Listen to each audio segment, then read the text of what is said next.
For the thousands in attendance and the millions watching around the world, we are live and amplified. So let's get ready to podcast. Fire it up.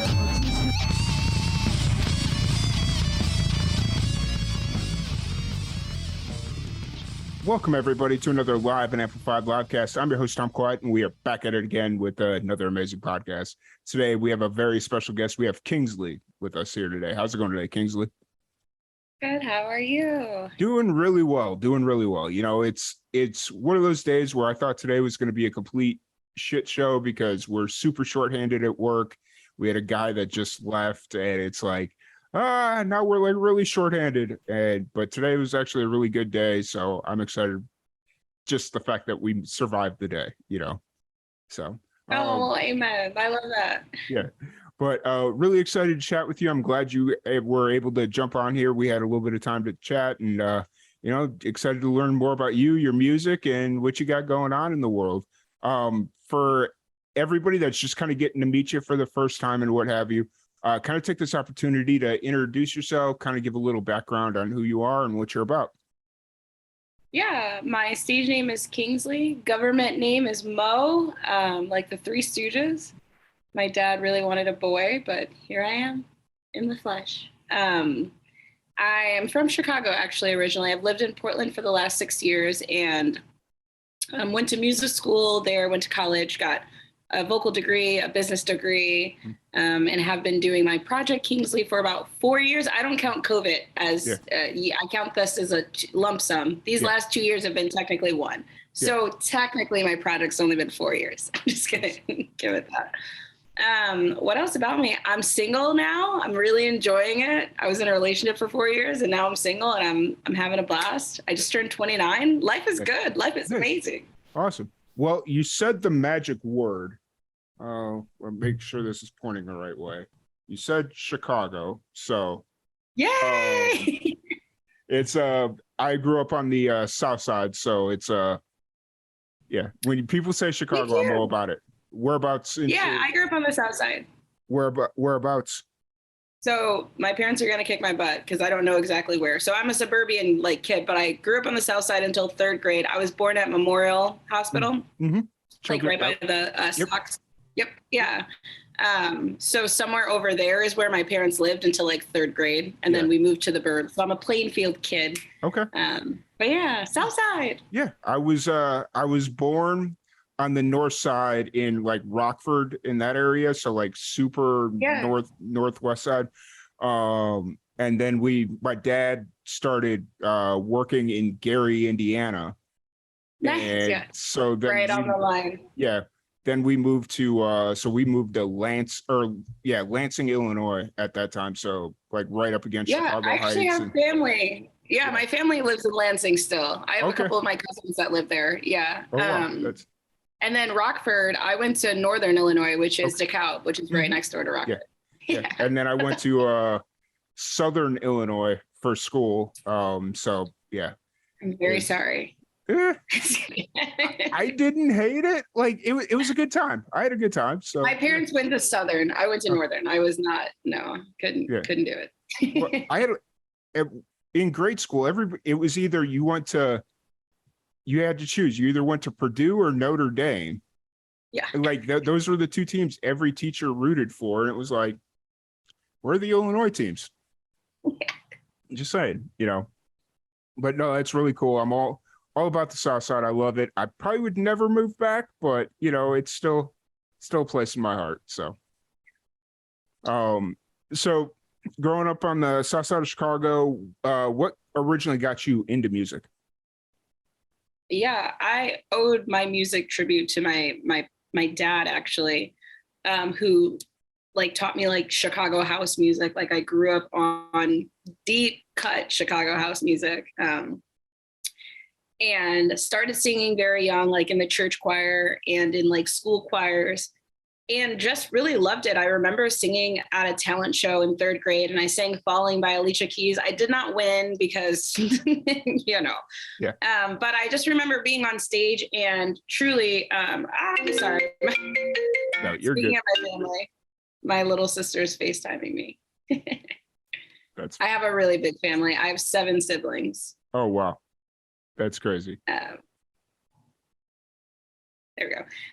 Yeah, 7 siblings. But so started a Jonas Brother like band with my sisters. We thought we were going to be like the sister Jonas Brother band. It did not take. We were not very good at it. But from like those moments and like my family surrounding me with music, that like really made me like fall in love and want to do music. And I knew it was going to be in the capacity of like pop singer. I really just didn't know the rest of the steps, right? You see Beyonce on stage, you don't know what it takes to get to there. Yeah. And was lucky enough to have parents who kind of knew the music industry to like be like, go to college and study this, get a business degree, like try to intern with music companies so that I learned a little bit more and didn't just like book it to LA at 18 and like get my ass kicked or anything like that. So yeah. Yeah, I feel that. I think like just Chicago and South Chicago in general, for whatever reason, I think family bands are a little bit more prevalent there because like, I mean, obviously you started with like the Jacksons out there in Gary. My dad tells me stories because he grew up in Lake County about little Michael Jackson at the Lake County Fair, you know, all that fun stuff. And then there was like a couple of like family bands from when I was in, this would have probably been 2006, 7. Like there were a couple of family bands that were at like a lot of the county fairs, or like I went to South Suburban Community College. Yes, awesome. And so there was a few family bands that were around there. And then I would hear just stories of other family groups that were together. So it's, I don't know. am so jealous of those. My siblings and I, they did not care to practice. And that is like a really big factor. Yes. So I like wrote the songs. My sister has perfect pitch. She can play any instrument. I'm so jealous of her. So I would write the song, she would play the songs, my other sister would harmonize, but they like did not care to practice, just didn't care. And like, it was so much my passion. I just continued doing it, but I'm jealous. I love seeing family bands. I'm like, look at how cool that is. You know? Oh yeah, for sure. It's really interesting. And, you know, I get the, like, it's interesting that the people that weren't like dedicated to it are the ones with like perfect pitch and can do all, like, are super versatile. And it's like, give me a little bit of that, but you know, it is what it is. I got the practice determination skill, so that's okay. You know, I didn't get the perfect pitch, but I got like relative pitch. I taught myself pitch, and like can figure it out. So that's a good skill. Yeah, like that's my dad. He's got perfect pitch, but I think after he got out of high school, it was just like, yeah, I'm good. He'll go sing karaoke on Tuesday nights, but you know, it's like, oh. Funny, so funny. So you're doing the family band, and then obviously you guys kind of separate. Well, not separate, but you go in different paths and what have you.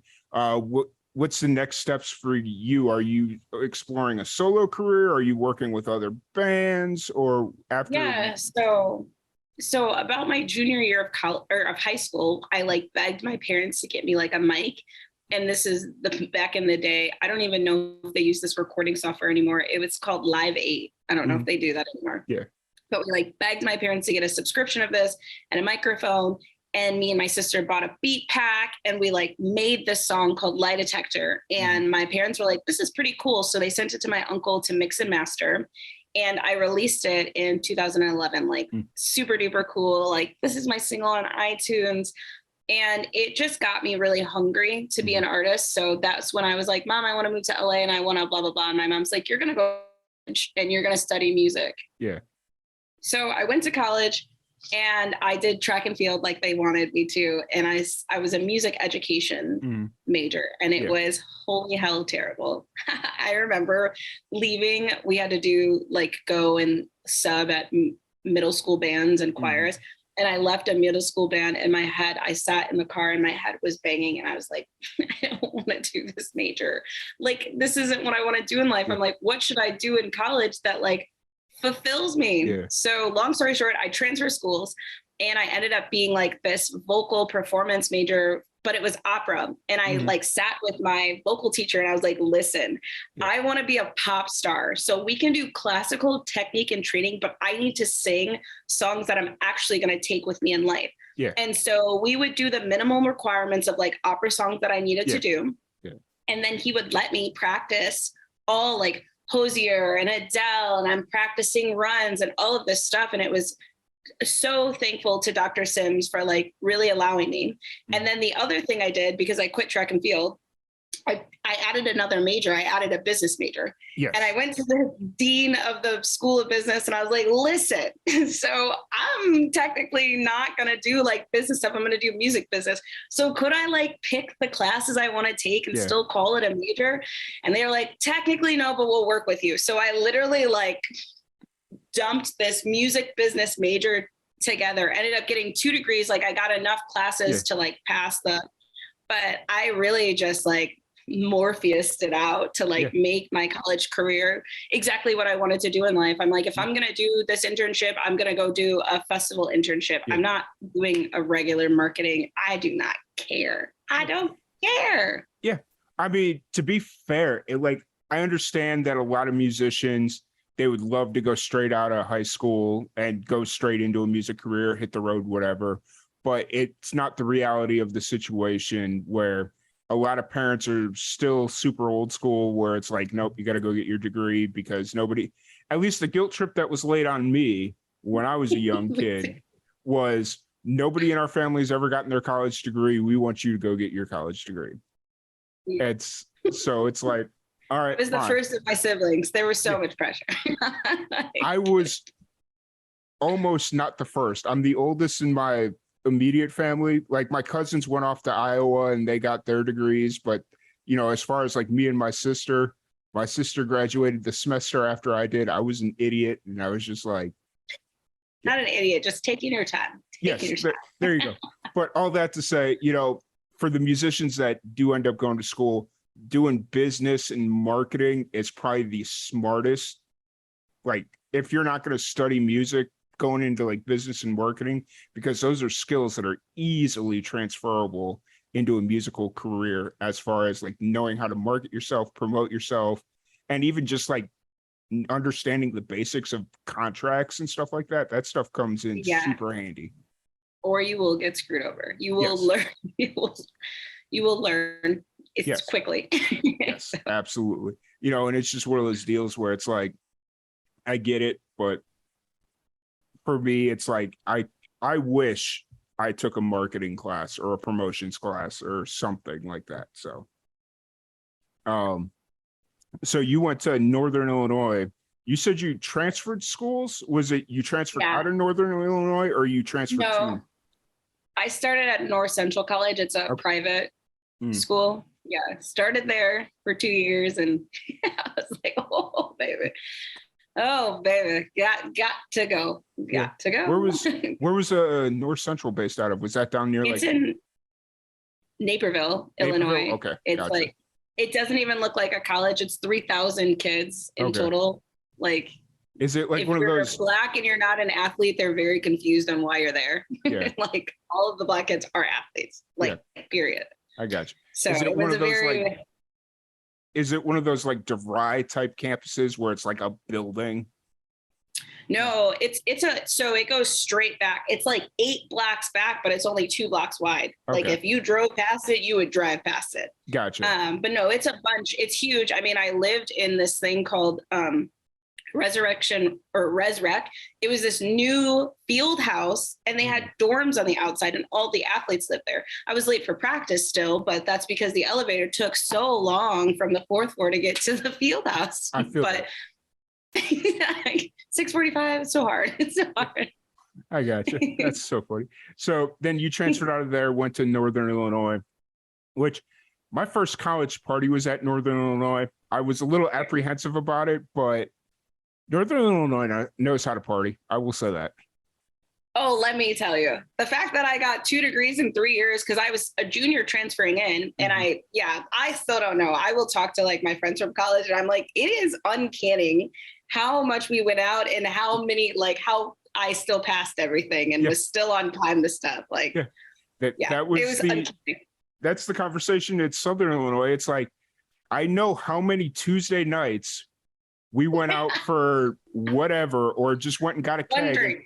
Yeah, we went out for one drink, or we went and got a keg, and it was like, you know what, we're gonna just we're gonna enjoy this one, and then didn't go to school on Wednesday or didn't go to class on Wednesday, So it's interesting. But then again, when you're young, you got momentum on your side. It's like, we'll get through it. So, so after you graduate, is that when you start moving out to Portland or Oregon, or do you stick around the Chicago area for a little bit? No, I moved a week after I graduated, which is hilarious. I could not take another winter there. I graduated in May, and I told my parents I wouldn't even stay for the summer because winter was coming. Like, I could not do it. Could not take another cold winter like that. Oh yeah. I regret going up there for Christmas, and Christmas is probably the best time of the year to go there, just because everybody's in that mood and whatnot. But then it's like, man, there's that off chance of a snowstorm, and it's like, or -degree weather, just -5. Yep. But then that's why I moved out here to Central Texas. I was like, okay, it's not going to be that bad. And then the first winter here, it's like a whole bunch of snow, black eye, just everything. And I'm like, oh. That happened to me my first winter here. They hadn't had snow in 20 years. It was my first winter. It was horrible. Yeah. Horrible. It's one of those things. It's just so unfortunate. And so that as you kind of move out to Portland, where's your music at this point? Are you just kind of playing, recording, writing, sing? What are you kind of doing at this point? Yeah, I moved out to Portland with absolutely nothing. And I think it's, I look back and I'm so humbled by the experience and just the community that I've cultivated in the last 4 years, 6 years technically. But I had the one song in 2011, and now it's 2016, and I'm moving out to Portland. So I'm moving, I apply to a bunch of music venues. I end up landing this internship because they paid. With this amazing venue called the Old Church Concert Hall, and I'm their artist liaison, and I'm teaching them. I had just come from the festival circuit, so I'm teaching them about the green room and how to advance and all of this stuff. And then I moved from artist liaison into their head of marketing position, and I'm like meeting people, and I'm going to open mic nights, and then I meet my producer who I produced my first album with. So like the Old Church was such an amazing instrument. I met my best friend, Haley Johnson, who was on American Idol. She plays bass for Big Wild. I just was her maid of honor last week at her wedding. Oh, wow.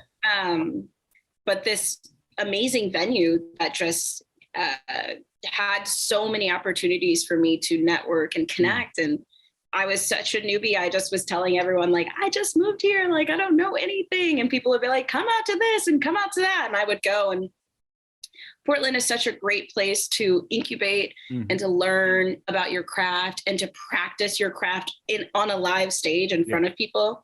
So I moved in 2016. I didn't release my next project until 2017, which was singles. And then my album came out in 2018. So I had spent a lot of time here, like meeting and connecting and really like learning the next part of music, which is like what it takes to make an album, which is intense. Yeah. Oh yeah.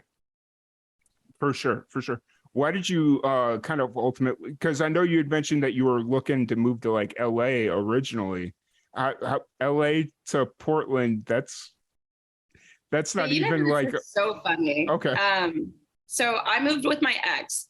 And so when I graduated college, we kind of made a deal that I would move to Portland for the summer and then I could move to LA after the summer. But my deal was I had to work at a music job or something in the music field, and I couldn't pay rent because the way our college worked, you would pay June to June, but you lived August to August. So I had the whole summer of rent free. So I was like, I'm not moving with you and paying rent. Like I want to just stash money. Yeah. So I moved there with him. We broke up in November. So after the summer, and I stayed because I had learned so much about the music industry just in the few months. I was like, I'm going to stay for a year and I'm going to really learn my stuff before I go. And that year turned into just you get older and you realize like this glitz and glam of like what LA is just really not true. Like I fly to LA a lot to work, and it's cheaper to buy a ticket to fly to LA and live in Portland tax-free. They have no sales tax here. It's insane. And even just like the connections that I've made, like I fly to LA a lot, and this is not dissing LA, but just like the types of connection that people, they really climb, they network like this. And in Portland, you network like this. Yeah. And I didn't want to go there and get screwed over. And I had so many of my friends move from LA and tell me the things, and it was never fear-based that I was like, oh, I can't go there because I'm moving to London. It was more like, I am going to learn all that I can learn and really kill as many markets as I can without having to be in the market. You know, I don't need to live in LA to go play a sold out show and come the fuck back, you know? I feel that. It's one of those things where I feel like LA changes a lot of people, and not always for the better. Like LA's got this stigma about it, and people that live there say, oh, the stigma is not real. It's like, no, even people I've met at the beginning of the pandemic that had just recently moved out to LA, and 2.5 years later to now, they're not the same people that I met 2.5 years ago. By any stretch of the imagination, LA got to them, and they're not the same people. So, and we went to Illinois party schools. We like to party. I can't live in LA. I have work to do. It's one of those things where I've had this conversation, and at this point, I really don't care if somebody gets mad at me about this, but LA's a lot of talk. There's very little walk. It's all clout chasing, and you know, it is what it is. Like, I mean, it's good in spurts. Like, I'll go out to LA, I'll spend the weekend there and do what I got to do, but I'm coming back to Texas or wherever I'm living at the time. So, that's exactly how I feel. Come on back. Yep, absolutely. Oh, so you're out in Portland now. You released your first album. You said 2018, right? Yeah. 2018. Released your first album in 2018, and then you started releasing some. Obviously, the pandemic hits in 2020, kind of does what the pandemic does, and you kind of said earlier that you don't count the pandemic as part of your music career. I don't count that year. Okay. It was an incubate year. So, what were you kind of focused on during the pandemic? Were you just yourself, or? I had such a crazy pandemic, and there was so much bad that happened, but so much good that happened. And it was like the first time I was able to slow down and ask myself what actually makes me happy in life. So right before the pandemic at the end of February, so this is right before March 5th. So February 28th, we're in Vegas, and I'm playing a show with Sony. I have a song with Sony. They did this Motown 20-year anniversary. Nice. And I have like a panic attack before I go on stage, like full blown. I'm not a panic attack person. I'm such a vibe. I don't have depression. I'm such a vibe. Yeah. I have a full blown panic attack, and we perform, and I forget to perform the song that I was like supposed to do there. Right. Yeah. And we get back from Vegas, and my bandmate Amy calls me, and she's like, something has to be done, girl. Like this trajectory is not good. Like the stakes will always be high. Like it's only going to get more stakes from here. Yeah. And so when the pandemic happened, I kind of got to sit with myself for the first time and like reevaluate the type of pressure I put on myself, what actually makes me happy in life, why do I do music, what I get from performing, and just do this reevaluation. And man, I came out the other side just on a cloud. And really am thankful for the pandemic. And because of the pandemic, I got to slow down, and I created a lipstick collection that went with my album. I made a recipe book that went with my album. I did a podcast with my album where I got to talk about each song and interview the person that had the most influence on that song and share a cocktail with them. Okay. And then my album finally comes out, and it's just this whole new light and love that I have on stage that I'm like, I don't even stand behind the mic stand anymore. I'm like in your face and just here and so much more myself and authentic. And it's owed thanks to the pandemic. So that's why I don't count it as a year, because it was really a rebrand. I spent, I had to step back. Yeah. So after 2020, you released a bunch of singles and ultimately released your second album. Was the year of just kind of sitting with yourself and reflecting, did that influence your next set of releases? Because I noticed you were talking a lot about reflecting about yourself and just kind of just kind of reflecting with yourself, and then you released a song called I'm Fine, and then like Therapy and stuff like that. So it all just started to kind of make sense when you're kind of on this rocket trajectory in 2019, and somebody kind of noticed that if you don't take a minute for yourself, you're going to the wheels are going to fall off the bus here eventually. And the wheels were falling. Hot damn. Okay, fair. I was trying to pull back a little bit, but you went there, so we'll go with it. And so through that year, were you just doing a lot of self-reflective writing, or were you kind of explain a little bit more in depth of like what you're doing creatively throughout that year? Yeah, so I rewrote Crying on Holidays. So Crying on Holidays was originally supposed to be titled each holiday, 12 holidays. So Valentine's Day, Thanksgiving.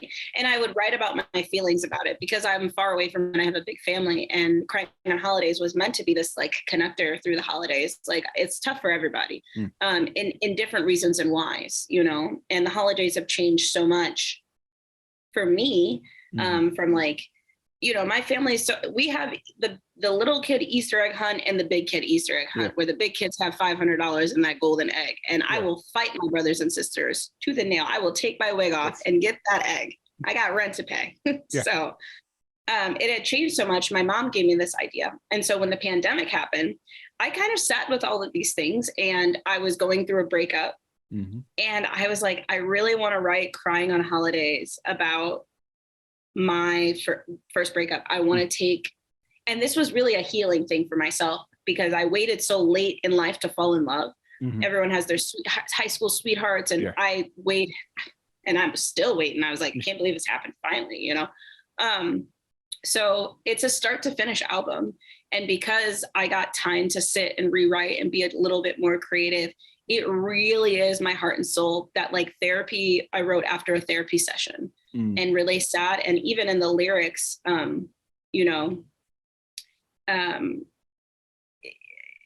trying to save me from you. I'm trying to save me from you. These were the thoughts that I was having. And I'm fine, realizing like, actually, I'm actually fine without you. What? Mind blown. Not my heart, thinking that you're not going to be okay. You're going to be okay. So because of COVID, I got to like slow down and rewrite some things and really sit and even do the visuals different. The music videos had to be a little bit more creative because we were in COVID, and everything had to be intentional, like really intentional. And I'm really thankful. And I want to take that into my next project, that like really intentional and authentic and really giving my heart and soul into things. Yeah. And just for the people that are listening, Crying on Holidays is the album that you released in 2021, so last year, just for anybody out there listening to connect the dots and whatnot. It is a start to finish, no skipping, like Adele's album and Beyonce's B-Day album. Don't skip, start to finish. No shuffle. I love those kind of albums, especially because those are the kind of albums that I love listening to on vinyl, where it's like, all right, drop the pin, let it play, and there we go. So for Crying on Holidays, you said you rewrote it during the pandemic. Were you looking to release it earlier, or like, Yeah, I got all my crowdfunding in February of 2020. Okay. So I did a Kickstarter, got all my crowdfunding. And so we were supposed to start tracking in April. And then March happened, and my producer, it was in his apartment. He had a separate room, and his apartment complex, naturally, it was like, we're not letting people in. This is in like June. So I'm like, okay, what the heck do I want to do? He connected me with another guy who had this house studio that was attached, and Sean Brahman of Sunset Diggs. I produced the album with him, and it was honestly one of the best things that could have happened, because I sat in the room and mixed with him, which I'd never had happen before. Usually my mixer will send me the mix, I'll send him notes, and then I was like in the room and got to talk to him about why I liked the things that I liked and the type of equipment that like makes that translate. Yeah. And all of these languages that I didn't have before, I now have. And I feel like this project, we remixed, You Didn't on my, or remixed and remastered it for Crying on Holidays. It was a release before. And even if you listen to that before and the after, there is so much musical intellect that I got to do that I had no idea. And there's nothing wrong with the letting your mixer do it and send it back to you. But there was something very special about sitting in the room and actually seeing all of the things and being able to be a part of it in a way that I never got to before. Yeah, for sure. For sure. That's, just, I've noticed during the pandemic, a lot of musicians started taking more of a look in the production aspect of things. And whether it was just because they had to or they wanted to, like whatever it was, I think a lot of musicians are starting to learn and appreciate more the production aspect and educating themselves to the point that they can communicate better with their producer or their engineer, like whoever's doing what, you can communicate better with them when you understand even just the basics of production. So there's a joke. I don't know if you've seen Dave on Hulu. No, okay. It's a really funny show. It's with that's the one with Lil Dicky, right? Yeah. Okay. So there's a scene with his childhood friend who's a producer, and he's producing with Trippie Redd. And Trippie Redd's like, turn that thing down, bump it over and pump it up a bit. And then the guy looks at him like, and then plays it, and Trippie Redd's like, yeah, that's what I wanted. And I'm like, that's literally me. Like, what are you saying? Like, I'm trying to communicate. I want this to sound ghosty, make it sound spooky. And the producer's like, do you mean an echo effect? Like, yes, that's exactly what I mean. Sure, why not? I probably need to watch it. I've heard good things about it, but it's just one of those things where Hulu's one of those streaming services. It's like, I'll have it for like a month or two, and it's like, okay, I don't watch anything on here, and then I just get rid of it. So Bob's Burgers on there, so I have it. I watch Bob's Burgers like every day. Gotcha. Gotcha. Didn't they just have a movie come out? They did. I watched it. What'd you think of it?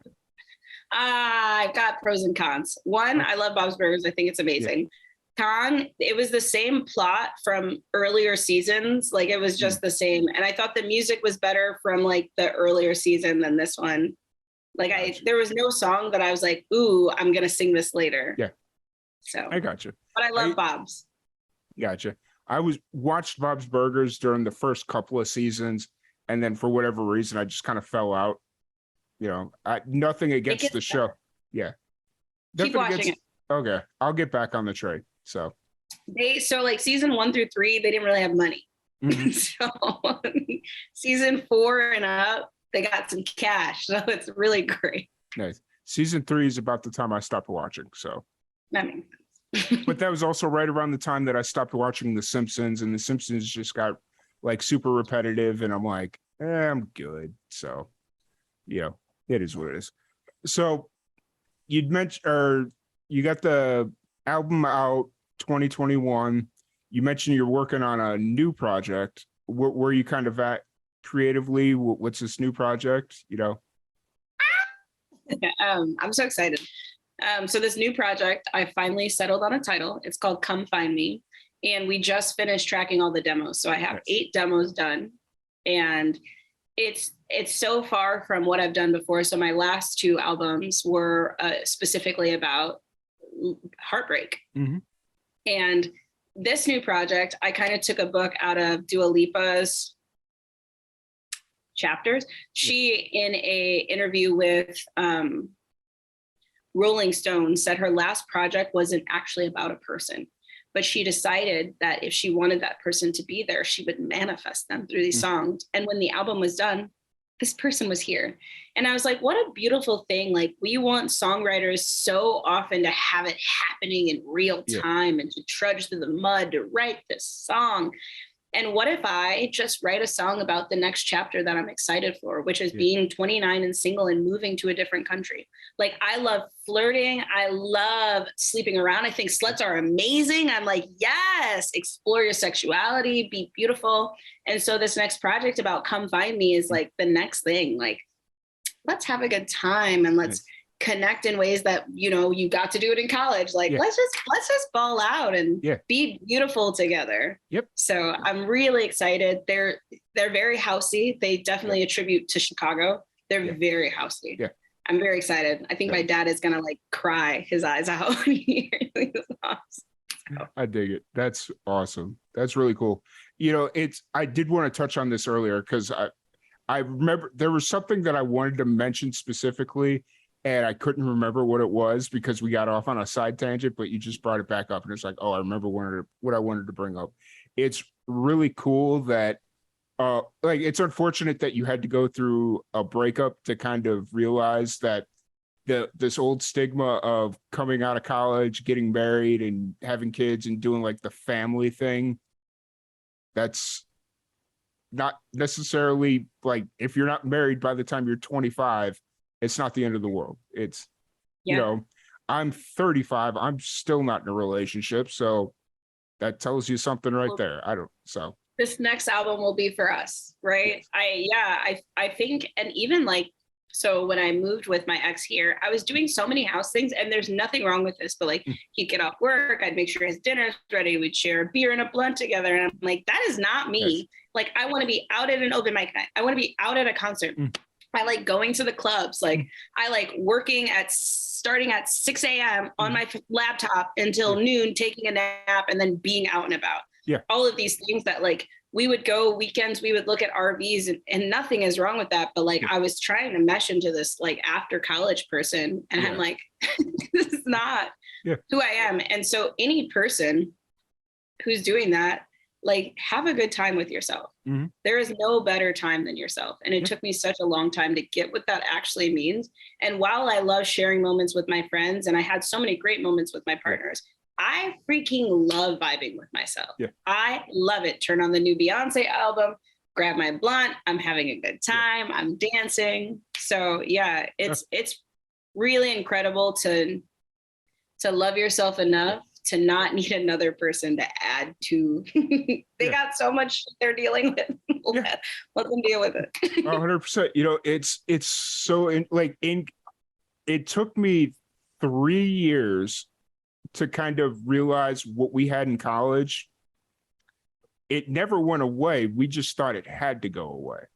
Like, I spent 3 years at Southern Illinois, and it was like, oh, I was just young, dumb, you know, and just, you know, doing whatever I felt like because I could. And it's like, no, I was just living my best life. Like, that sounds very cliche to say, but I was living my best life. I look back at those memories and it's like, yeah, I don't remember half the stuff we did because I was probably pissed drunk, but the stuff I do remember, I call my old roommates from school and it's like, hey, you remember that time I fell down the stairs out of the front door because I was so drunk and tripped over the fan? And they're like, oh, you know, it is what it is. But, you know, and then so it got to a point where I was like, okay, I've got to stop drinking that much. You know, I'm getting old, you know. And then I went out to Memphis this past weekend. There was a musician from England that came over. We've had her on the podcast a whole bunch of times. And she was like, hey, I'm going to be in Memphis for 3 weeks. Let me know what weekends you're free. You know, we'll do a podcast, you know, we'll do whatever. Yeah, I'm like, cool. I need a weekend out. I went out to Memphis and I was like, I went in with the mindset of never been to Memphis.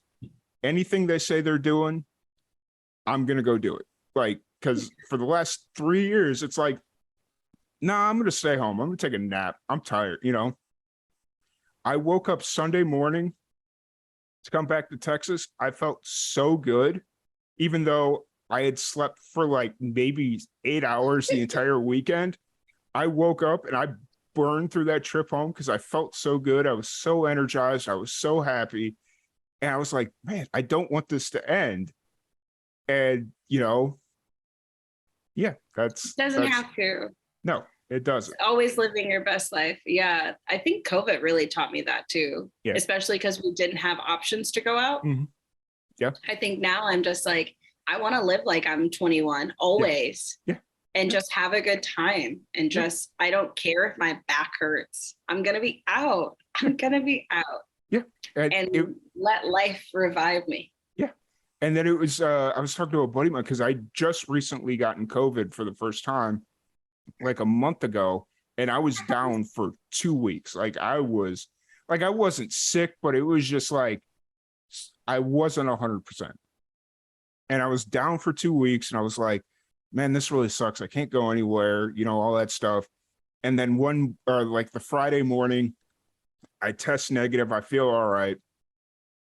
My boss is like, you can come into work if you want. If not, we'll see you Monday. And I'm like, I'm going to come in. And my buddy texted me. He was like, so are you going to take it easy now that you know how serious COVID is? Or are you going to like, what's the plan? I was like, no, I'm going to go balls to the wall and be completely reckless now because I survived this. It wasn't that bad. I was like, yeah, like I was tired and whatnot, but I'm not going to let this scare me. Like I'm going to go, and this is just a thing we have to live with now. So it's the thing now. Yeah. So, but yeah, that life lessons that I've learned over the last 3 years. So yeah, hell yeah. But, hell yeah. So you got the new project in the works. Do you have any like release details? Are you doing singles and then a full album, or where are you kind of at in that thought? I love singles. I'll probably do 3. I'm in love with 3 of them. I'll definitely do music videos because that's who I am. I love music videos. I think it's a part of, Beyonce does a really great job of like why visuals are so important. Mm-hmm. I think music videos kind of get lost in the dust now. Yeah. I will do 3 music videos. I love music videos. Yeah. And it'll probably be hopefully a middle of the summer release. Okay. We will see. Nice. My heart is open. I'm just, the demos are done. That's like the hardest part is like honing in what Nice. I want to say in the project and then demoing it out. So that's what's up. That's awesome. And then of course, I don't know if we were on podcast when you mentioned this, but I know at least you mentioned you're moving out of the country. You're moving to the London. What kind of spurred that huge life change? Yeah. So my partner and I that I wrote Crying on Holidays, we broke up in March, which is hilarious. I released the album in 2021 and we stayed together for a year. No judgment, everybody, no judgment. Hardest lessons are given to the thickest of heads, I like to think. So when we broke up, I was like, I have to move out of Portland. Like I have to get out of here. And I just thought to myself, what would be the difference between LA now than LA 6 years ago? And I was like, nothing. So I need to move out of the country. Like there's no place in America that I could move to that would really make or break or change my life. And so I kind of I wanted to move to London, but it was like a back burner. And so I bought my ticket drunkenly on my 29th birthday, first class. I was like, put it on a credit card. We will figure it out later. Yes. Now I'm figuring it out. So I'm moving home on August 26th. I'm moving back to Chicago to give my parents my car and some of my house stuff. And then I fly out September 12th, one-way ticket. We bought a one-way. So, nice. And I'm going to do like I did here, just talk and smile and connect and learn, live and grow. I dig it. That's awesome. That's really cool. Yeah. I've never been to London, but hopefully soon. Like I'd mentioned, I'm supposed to go out to Blackpool, England over Labor Day weekend. They've got a locals country music festival that they do out there. And I'm supposed to go out there to do media coverage, but my passport's not working like I want. Like they said they'd get it to me in time. And then I got an email last week and it's like, no, damn you. You haven't tried the expedite? I mean, I did mine in December. Even expedite, they couldn't guarantee it. And I was like, I guess and then of course, like the funding's not quite there. It's like I could go and do it, but it's gonna be like I'm gonna do it on the super cheap. And it's like if I'm going to London, I don't want to do it on the super cheap. You're gonna want to. Yeah. Yeah. Well, if you don't go, then you'll know one person there. Yeah. So if you decide to go, I go the 12th. So I won't be there until after Labor Day. So if it doesn't work out, you know one person if you decide to go later. Yeah. It's one of those things where I'm kind of in the same boat as you are, where I've been here in Waco, Texas for about 3 years now. I've kind of hit my peak as far as what I can do. So like I work for the new TV station. I work in news for like my day job in marketing and creative services, all that stuff. And I've kind of hit my peak here in Waco. So it's like, do I want to stay in news? Everything in news is so polarizing. And it's like, anytime I go out and say, oh, I work for the ABC affiliate. Oh, that fake liberal hippie, like whatever it is. And it's like, I don't really want to have to worry about that conversation. So right now, the dream situation would be if I got a fully remote job and I could just kind of, oh, hey, I want to go live in Tampa for 6 months. Cool. Yeah. I'm going to Tampa for 6 months. I want to go live in the UK for 3 months, like whatever the visa restrictions are, like whatever you can get there on a passport. Yeah. So it's one of those things where it's like, if I can get the right situation, I'm all about it. So I do believe if you just keep speaking it out, it shall be kind of a thing. Yeah. Well, so the more people you tell. It's funny though. So I've been saying for the last 9 months that by November, I'm going to be in Nashville. So that's kind of been because my mom passed away last year. So my dad lives in South Florida and my sister lives do you know where Wheatfield, Indiana is? Yeah. Yeah. So my sister lives in Wheatfield. She works for the state of Indiana. And she's expecting her first child, I think, in September. So it's like, I kind of, if I'm going to base myself out of anywhere, Nashville geographically makes the most sense because it's like, it's 18 hours from my dad, 9 hours from my sister, it's like right there. Yeah. But then if I want to say, oh, I'm going to go spend 6 months somewhere, that remote job will come in handy. So that's kind of the plan right now. I just got an interesting email this afternoon. It's like, things are starting to turn. So yes, I'm here for it. I'm here for it. Awesome. But so that's all super exciting stuff. And hopefully my boss isn't listening because she does not want me to leave Waco. She's like, she called me today. She's like, I know you're talking about leaving, but what can we do to keep you here? And I'm like, well, remote 100%. She's like, but the contingency plan is that you have to keep your address here in Texas. So they can change it. If COVID taught me anything, it's nothing is real. Yes. Nothing is real and everything can change. Facts. Absolutely.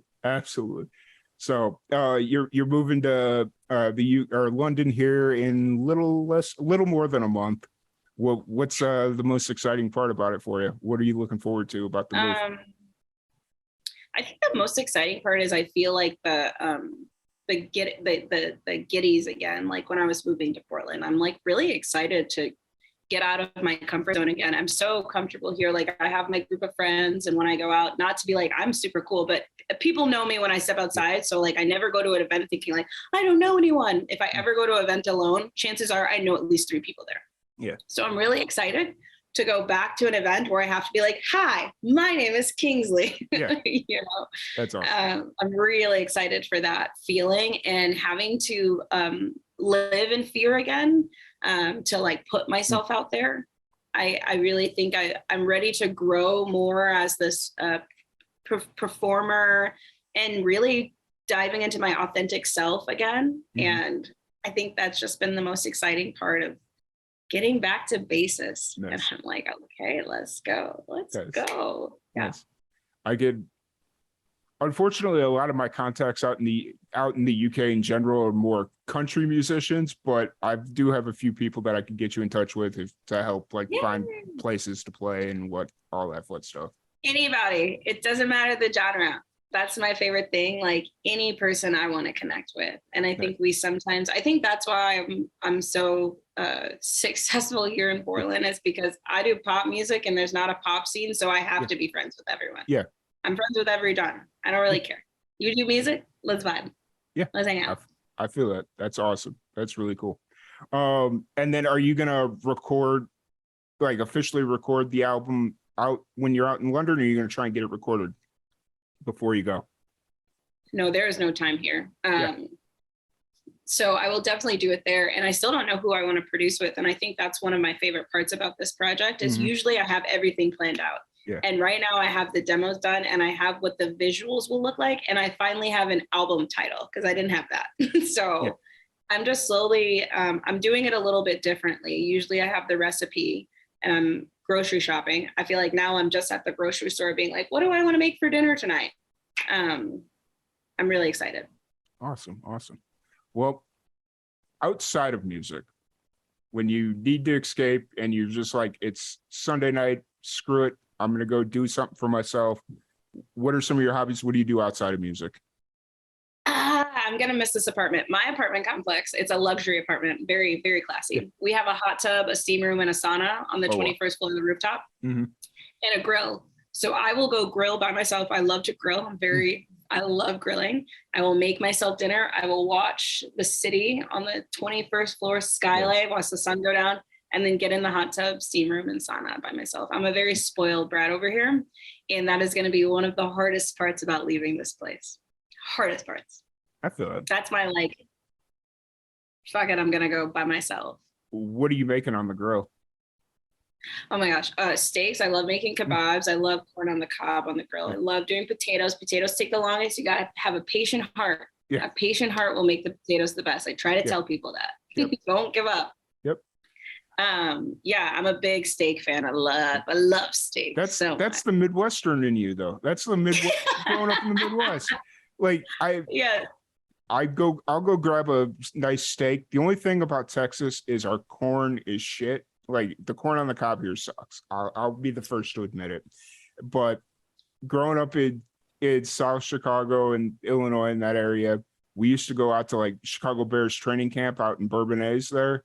There's always like farm stands where it's like the corn was always nice and sweet. The best corn. The best corn. Yes. And it's like you can't. I would tell people you can't get anywhere. I would tell people my college would have corn festival. Our first week of school, it's literally a festival for corn. And I would tell people like, you get all kinds of corn there. Sweet corn, red corn, white corn, yellow corn. Like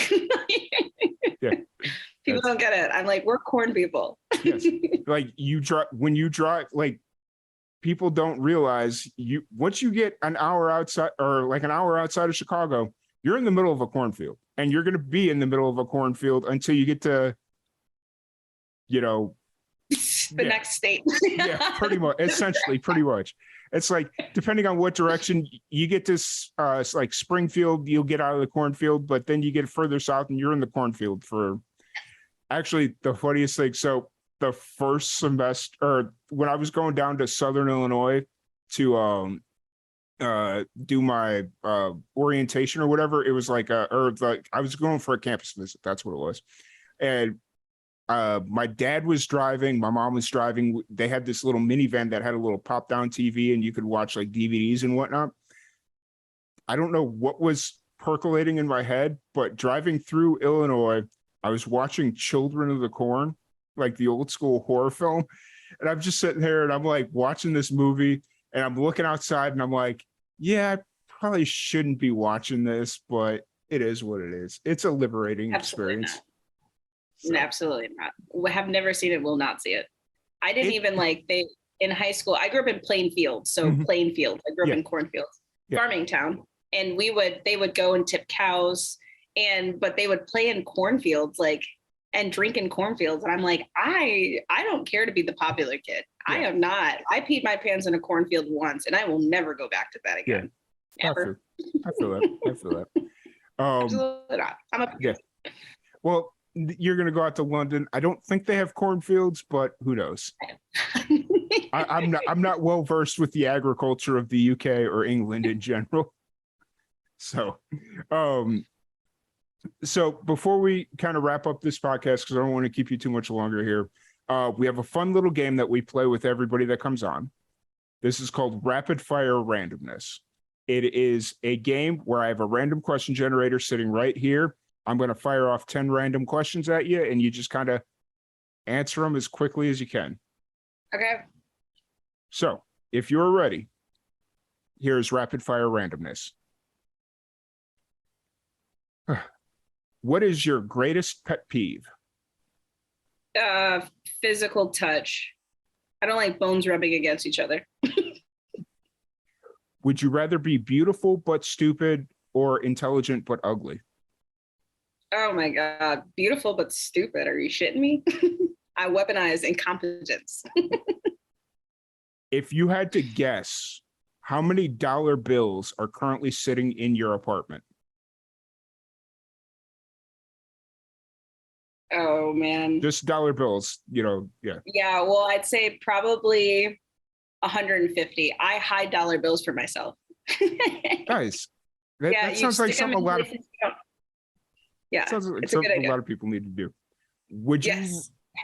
would you rather live until you were 200 but you look like you're 200 your whole life, or look like you're 25 but live until you're 65? 200 for sure. I'm trying to see flying cars. That would be nice. That would be really, really nice. Would you rather never use social media again or never watch TV again? Never use social media ever, ever again. No, just kidding. I would do TV. I can live without TV. I could watch the episodes on social media. Is that getting around it? I was just about to bring up Bob's Burgers. Like, what are you going to do without your Bob's Burgers? But I would just be on their Twitter. I would just read their read their statuses. It's fine. gotcha. What do you tell yourself when you don't feel like getting out of bed in the morning?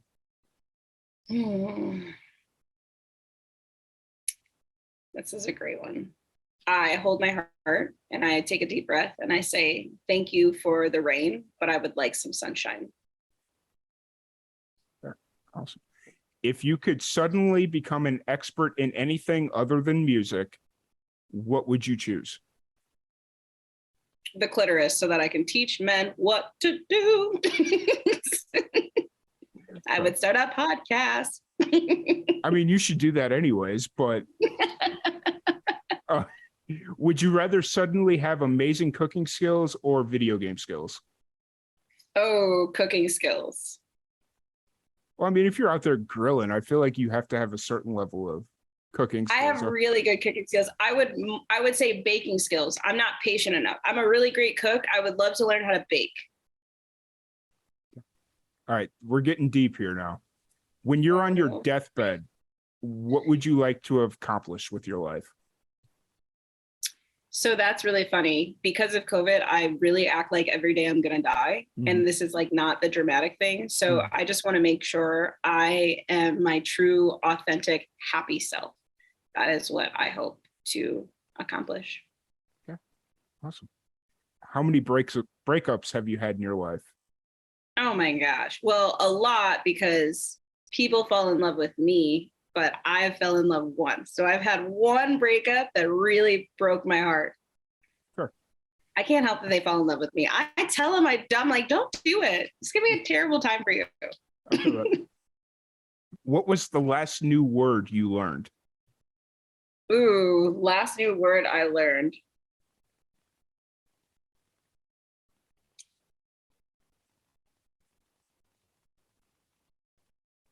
Well, that last new word I learned how to spell was Renaissance, because that's Beyonce's album and I have to keep typing it. And there's so many S's and E's. I'm like, girl, why didn't you pick a better word? So that's the last new word I had to learn how to spell. I can now spell Renaissance. Perfect. And then we'll end on this question. In life, is it more important to be educated or empathetic? Empathetic, always, because you don't need something to exactly happen to you to understand and to give space for. I talk about that all the time. So if you're sad and I'm sad and we vibrate on the same sad frequency, it doesn't need to be you're sad because someone passed away and I'm sad because my car window got smashed. I think empathy, above all things, is one of the main ingredients the human race is really skipping out on. So empathy all day. You don't need sympathy, you need empathy. Facts. And because this question got a lot of controversy in the last podcast. Oh, I'm ready for it. Chipotle or Chick-fil-A? Oh my God. Chipotle. Chipotle is my life. Chipotle all day. Chick-fil-A is just okay. Why you close on Sundays? Yeah. Well, when that question popped up on Tuesday, I was like, do people really mess with Chick-fil-A like that? Like for me, it's Popeyes. My brother does. Me, it's Popeyes. My brother. Yeah. My brother is a Chick-fil-A spokesperson. Okay, I was like, they should hire you. They should hire you. They should give you a punch card. He has the sauce. You know they sell Chick-fil-A sauce. Yeah. He goes to the store and buys the sauce. Wow, that's a little extra. That's a little extra, but it's what it is. And then because you're from Chicago, does pineapple belong on pizza? Oh my goodness. Here's my thing. Do what makes you happy, but don't do that around me.